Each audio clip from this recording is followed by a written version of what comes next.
Hulma o horno, kini ang proseso sa paggama sa lamiang tostado. Ang tostado, usa ka lamiang pagkaon, diin karbonatong mga tanyunganon. Maayong gabi kaninyo diha, May.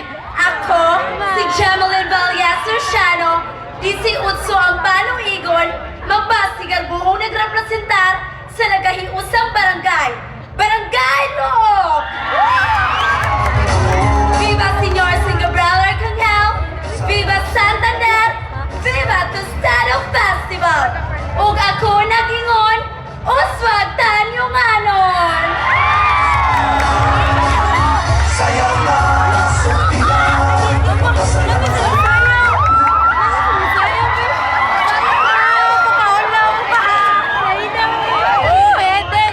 Maayong gabi kanatong tanan mga nagkahiusang tanyunganon. Ako si Amiel Jem, nagpanginaron og 14 anyos.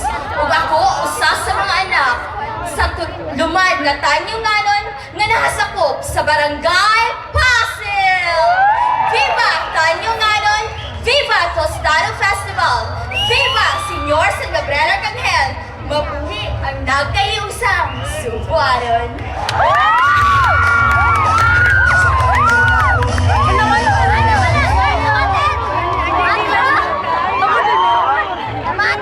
Ang tostado sa Santander, dili lang sa kalamian ng pagkaon.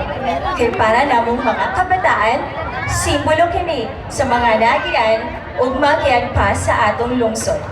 Sama sa pagbatil, ligis, hulma ug horno sa tostado, ang atong lungsod nagpatilusab ug nagkandaiyang plano o proyekto human sa pagligis para kini mahapsay dayon sa paghulma aron mapurma o ipakita sa publiko.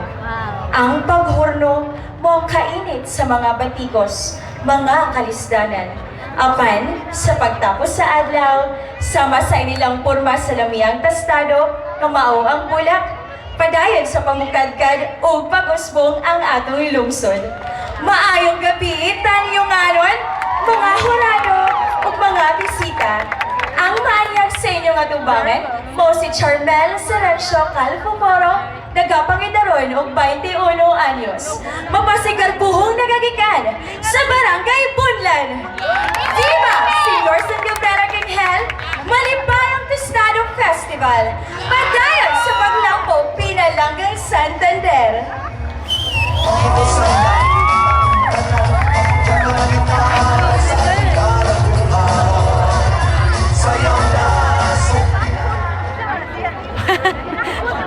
Sa Santander, nabuhangitan ang